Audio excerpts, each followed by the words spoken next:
Guys আজকে আমি সকাল সকাল উঠলাম। ও সকাল সকাল উঠে আমি এখন যাব মাঠে। তো গাইস মাঠে যাবো কি মাঠে এই কেটিএমটাতে চলে যাবো। তো গাইস তোমরা দেখতেই পাচ্ছ মাগো এখন আলু ভুলাচ্ছি। তো তোমরা আশা করি বুঝেই গেছো আমি কী জন্য মাঠে যাচ্ছি। তো গাইস যেমন কথা যেমন কাজ আমিও মাঠে চলে এসেছি। তো গাইস মাঠে এসে মানে এমন ঠান্ডা যে আমি আর কী বলবো। তার মধ্যে আমার বাবাও ছিল না তাড়াতাড়ি।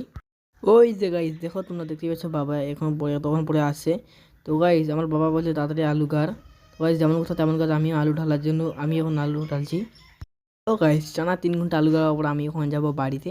তো এই বাড়িতে তো যাবো কিন্তু এই নালাটা মানে আমাকে প্রচুর একটা বিপদে ফেলে দিল। গাইস তোমরা দেখতেই পাচ্ছ মানে নালাটা বেশি তো কারণে কিন্তু হালকা হালকা নালাটাতে জল আছে। তো গাইস নালাটা কোনো রকম পেরিয়ে আমি বাড়িতে চলে এসেছি। বাড়িতে এসে দেখেছি যে আমার দাদা পুরো গেম খেলছে। গাইস যেমন কথা তেমন কথা আমি এখন হাত ঠ্যাং ধোবো আর ভাত খাবো। তো গাইস আজকের ব্লগটা তোমাদের কেমন লাগলো অবশ্যই কমেন্টে জানাবা। আর তোমাদের সাথে দেখা হচ্ছে আবার পরবর্তী একটা ব্লগে। ততদিন টেক কেয়ার, বাই বাই।